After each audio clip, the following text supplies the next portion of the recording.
Okay my dear students, good morning, good afternoon and good evening. जिस भी समय आप इस वीडियो को देख रहे हैं, आप जानते हैं कि ये सीबीएसई 9th क्लास का सेकंड चैप्टर है, फिजिकल फीचर्स ऑफ इंडिया। और हमने इसमें अभी तक जो है हमने समझा कि कैसे फिजिकल फीचर्स कैसे बने जियोलॉजिकल। फिर हमने हिमालयस को देखा, फिर हमने नॉर्दर्न प्लेन्स को देखा, और अब हम जो थर्ड फीचर है उसका थर्ड पार्ट हम देख रहे हैं, है ना। तो यानी कि थर्ड फीचर कौन सा है? Peninsular plateau. पेनिनसुलर प्लेट्यू को हमने जब डिवाइड किया था तो हमने उसको सेंट्रल हाईलैंड्स और नर्मदा के ऊपर सेंट्रल हाईलैंड और साउथ में डेक्कन प्लेट्यू, और तीसरा जो हमने उसका डिवाइड किया था वो eastern and western Ghat, right. तो इस वीडियो में हम ईस्टर्न एंड वेस्टर्न घाट के बारे में देखेंगे और उसको समझने की कोशिश करेंगे। It's very interesting. I hope कि भारत के बारे में काफी कुछ आप जान रहे हैं। अगर आप इसको अंडरस्टैंडिंग के लिए समझेंगे तो ये काफी आपके लिए फ्रूटफुल रहेगा। Don't cram it, try to understand it.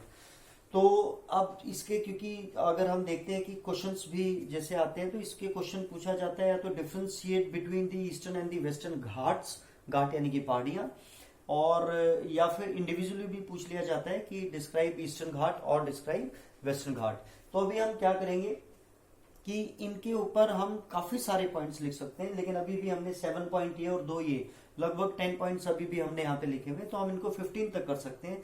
लेकिन कुछ इंपॉर्टेंट वर्ड्स को, जैसे ऑरोग्राफिक क्या है, और इनको इजीली कंपेयर करके आप इजीली इसको रिमेंबर याद कर सकें, इसलिए मैंने कुछ पॉइंट्स यहाँ पे लिखे हैं। तो हम कंपेयर करेंगे तो you will understand very easily. लेकिन उससे पहले मैं आपका ध्यान खींचना चाहता हूं कि आप सब जानते हैं, हमने अभी पढ़ा था ये नर्मदा, मान लो ये नर्मदा रिवर है, ये नर्मदा रिवर जा रही है यहां से ऐसे, तो इसके ऊपर हमने हाईलैंड्स के बारे में पढ़ा था, ठीक है। और ये वाला जो एरिया, ये वाला एरिया क्या है? डेक्कन प्लेट्यू, इसमें हमने सेकंड लेक्चर में पढ़ा था, ठीक है।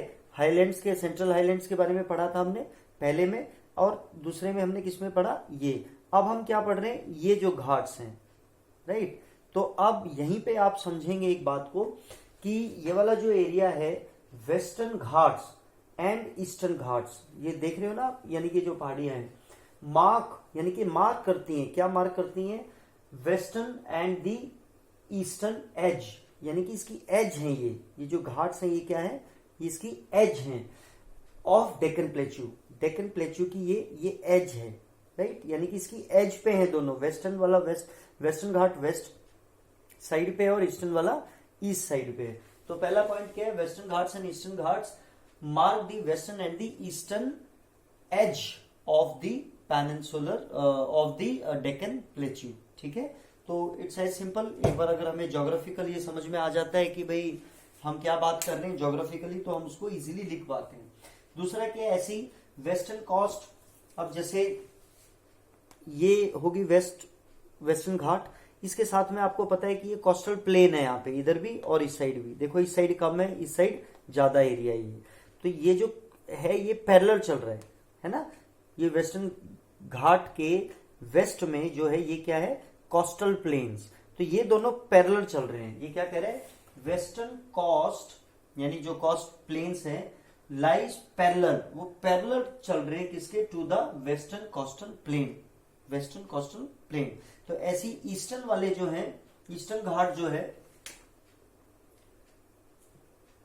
Eastern Ghat, western Ghat lies parallel to the western coastal plain, ठीक है। वो गलती से मैंने वहां पे वो लिखा हुआ था।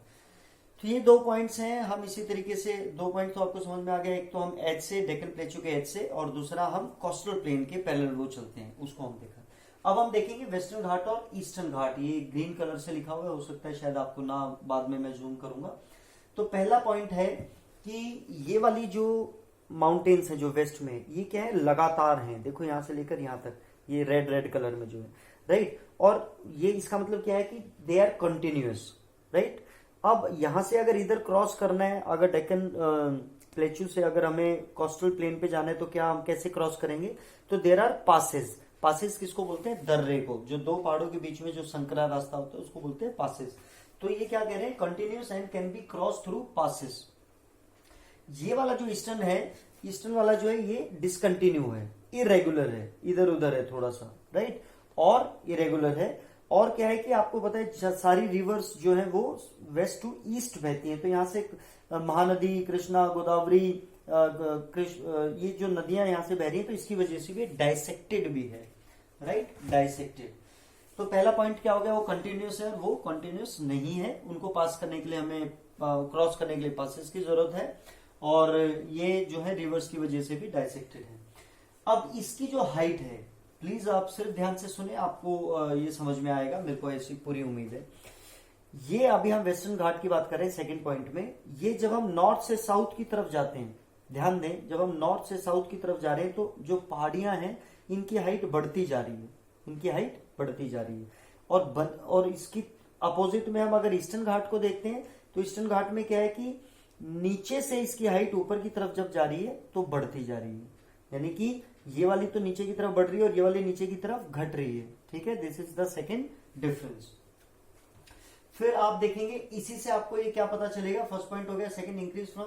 इससे क्या आपको पता चलता है कि जो वेस्टर्न घाट की जो सबसे ऊंची जो पहाड़ी है वो यहां पर है, अनाईमुडी, अनाईमुडी, यहाँ केरल में। मैं आपको भी दिखाऊंगा अनाईमुडी में। तो सबसे ऊंची जो है वो अनाईमुडी है, और ईस्टर्न घाट में जो सबसे ऊंची है वो है महेंद्रगिरी, राइट, महेंद्रगिरी, वो सबसे ऊंची पहाड़ी जो है, राइट। तो जो higher in eastern Ghat height progressively increase then in elevations lower, okay, right. मैंने अभी जो आपको पीक वाला जो ये फिफ्थ पॉइंट मैंने आपको दिखा दिया है, कि मतलब मैं उसको कंपेयर कर रहा था कि ऊपर से नीचे जा रही है, हम इसको और किस तरीके से हम मेजर कर सकते हैं। तो third point is your higher than the Eastern Ghat. तो क्योंकि वो वाली ऊंची है पहाड़ी घाटी, तो आपको पता है टिल्टेड है, मैंने आपको बताया था। तो यहाँ पे जो है पहाड़ियां जो है ऊंची है और यहाँ पे नीची है। तो ये क्या करें, higher than the Eastern Ghat. तो elevation is lower than the Western Ghat, यानी कि इसका एलिवेशन लोअर है किसके कंपैरिजन में, वेस्टर्न घाट के। ओके, तो ये हो गया। अब यहां पर क्या है, दोबारा से वेस्टर्न घाट की हम बात करें, वहां पे जो एवरेज हाइट है माउंटेन्स की, जैसे हमने हिमालय में भी एवरेज हाइट निकाली थी, तो इसकी है 900 से 1600 मीटर, राइट। 900 से 1600 मीटर तक इसकी एक एवरेज हाइट है यहाँ की जितनी भी पहाड़ी है। और अगर आप कंपेयर करें इसी चीज को ईस्टर्न घाट में, तो वहां की एवरेज क्या है, ओनली 600 मीटर। तो आप इमेजिन कर सकते हैं कि वो 600 मीटर है और वो 9 to 16 है, तो यानी कि उनकी हाइट ज्यादा है और इनकी हाइट कम है, राइट। तो अब वो बात जो मैंने आपको पहले बताई थी कि जो इसका हाईएस्ट पीक है वो अनाईमुडी, नाई बोलते हैं बार्बर को, अनाईमुडी, अनाईमुडी। तो इसकी जो टोटल हाइट है वो 2695, यानी 2695 इसकी मीटर में, राइट, इतनी सी, यानी लगभग 2 किलोमीटर अगर आप इसको वैसे देखेंगे। और यहां पर जो मैंने आपको लोकेशन दिखाई थी महेंद्रगिरी, जो महानदी डेल्टा के वहां पे है, वो अलग, उसकी जो हाइट है वो है 1501, 1501, 1501 मीटर, ठीक है। इससे भी आपको एलिवेशन का भी पता चलता है। तो ये था आपका फिफ्थ पॉइंट। सिक्स पॉइंट क्या है, ये आपको थोड़ा समझने की जरूरत है और ये बहुत सिंपल है। आपको पता है कि यहां से मैक्सिमम रिवर्स जो है वेस्ट से ईस्ट की तरफ जाती हैं। तो जब ये ईस्ट की तरफ आती हैं, यानी ईस्टर्न घाट्स में जो बनता है वो बनता है डेल्टा। अब डेल्टा क्या होता है, और जो वेस्टर्न कोस्ट की तरफ जैसे नर्मदा और ताप्ती और भी कोई छोटी छोटी जो रिवर्स की ड्रेन्स या रिवर्स जाती हैं, वो वहां पे एस्चुरीज बनाती हैं, ठीक है। अभी हम देखेंगे कि डेल्टा क्या होता है और एस्चुरीज क्या होता है। आई होप यू नो डेल्टा। तो डेल्टा क्या होता है कि जैसे मान लो दिस इज अ रिवर, और जब ये अपने माउथ से मिलती है, माउथ यानी कि जब वो अपने जिस बड़े समुद्र से मिलती है, तो उससे मिलने से पहले वो बिखराव हो जाता है हमारे हाथ की तरह, उसमें ना ऐसे वो बिखर जाती है, तो एक ट्रायंगुलर शेप बन जाती है ट्रायंगल में, राइट। तो इसको बोलते हैं डेल्टा, यानी कि वो अपने सोर्स से मिलने से पहले वो एकदम से बिखर जाती है नदी। इसके बनिस्पत जब हम, ये तो हमने बात करी यहाँ की, डेल्टा इस साइड बनता है वेस्टर्न में, और ईस्टर्न में क्या बनता है, एस्चुरीज। एस्चुरीज क्या होती है, वो जैसे मान लो ये आगे वाला हिस्सा हटा दो, तो यानी कि जैसे सीधी आई ऐसे के ऐसी वो अरेबियन सी में जाके मिल गई, तो उसको बोलते हैं एस्चुरीज, ठीक है। तो एस्चुरीज, लेकिन वर्ड आपके लिए नया है ना, डेल्टा इज आपने पढ़ा है 6th 7th में भी, एस्चुरीज, जो सीधी ऐसी मिल जाती है, दिस इज एस्चुरीज। अब वेस्टर्न घाट जो है, वेस्टर्न घाट आप देखें, वेस्टर्न घाट जो है ये ऑरोग्राफिक रेन को लेके आता है। ऑरोग्राफिक क्या होता है? ऑरोग्राफिक और कुछ नहीं है, जैसे अभी हम क्लाइमेट चैप्टर पढ़ेंगे, आपका 4th है, वेरी इंटरेस्टिंग चैप्टर और बहुत ही नॉलेजेबल है। आपको पता चलेगा कैसे ये सर्दी गर्मी ये सब हो रहा है, जो किस तरीके से हो रहा है, बरसात हो रही है। तो इसमें जो हम देख रहे हैं ऑरोग्राफिक क्या होता है, यहाँ पे आपको पता है ऊंची ऊंची पहाड़ियां हैं, तो जब यहाँ से हवा आती है, मानसून जब आता है, तो वो यहाँ पहाड़ियों से टकरा कर विंडवर्ड, यानी ये अगर ये पहाड़ी है, अगर हम इसको देखें कि ये एक पहाड़ी है ये, तो यहाँ पे जब हवा आ रही है, तो ये हवा जब इस वाले पार्ट से टकरा रही है, हवा अगर इस साइड से आ रही है तो इसको बोलेंगे विंडवर्ड साइड, और अगर उसके अपोजिट साइड इसको बोलेंगे लीवर्ड साइड। लीवर्ड यानी कि जहां पे हवा नहीं लग रही है, जहां पे हवा लग रही है उसको बोलते हैं विंडवर्ड साइड, और जो उसके अपोजिट वाला जो हिस्सा है पहाड़ी का उसको बोलते हैं लीवर्ड साइड। तो जब ये मानसून वाली जो हवाएं आती है और जब इन पहाड़ियों से टकराती हैं, तो उसके कारण जो बारिश होती है वहां पर, उसको बोलते हैं ऑरोग्राफिक। अभी के लिए आप इसको इस तरीके से समझें, और यही इसका डेफिनेशन है, ठीक है। ये होता है ऑरोग्राफिक। अब ईस्टर्न घाट की जब हम बात करते हैं, तो यहाँ पे शिवा रॉय, शिवा फिर भगवान के नाम से नाम आ गया, शिवा रॉय एंड जावादी, यहाँ पर हिल्स हैं साउथ ईस्टर्न उसमें। अब मैं आपको एक बार दिखाता हूं, ये आपका प्यारा भारत, आप, मैं उम्मीद कर रहा हूं आप देख पा रहे हैं। हम ये ईस्टर्न घाट और वेस्टर्न घाट, सॉरी ईस्टर्न घाट और वेस्टर्न घाट की हम बात कर रहे हैं।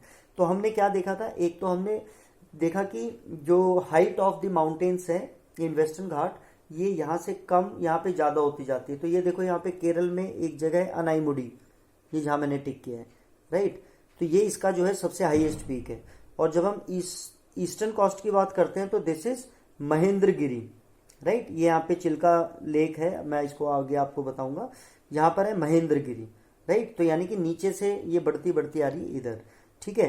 दूसरा, अभी मैंने जो आपको लास्ट में ये पॉइंट बताया, शिवा रॉय एंड जावादी, तो आप ये देखेंगे ये तमिलनाडु में ही पड़ता है बिल्कुल यहाँ पे। दिस इज, ये तमिलनाडु की यहाँ से बाउंड्रियां, ये this is Javadi hills and this is Shevaroy hills, ठीक है। तो इसकी भी मैं आपको फोटो व्हाट्सएप आपको करूंगा, सो दैट कि आपको लोकेशन अच्छे से पता चल जाए। तो मैं ऐसी उम्मीद करता हूं कि ये थर्ड फिजिकल फीचर आपको ये मैंने जो कोशिश की है शायद आपको समझ में आया होगा। फिर भी अगर आपको कोई इसमें डाउट है तो आप मुझे कमेंट सेक्शन में जरूर बताएं, I am here only for you. तो this is all about the third physical feature of India, that is peninsular plateau. अभी वीडियो में हम कोस्टल प्लेन्स के बारे में हम पढ़ेंगे, ठीक है। And I hope you know what is coastal plain. Good luck and wait,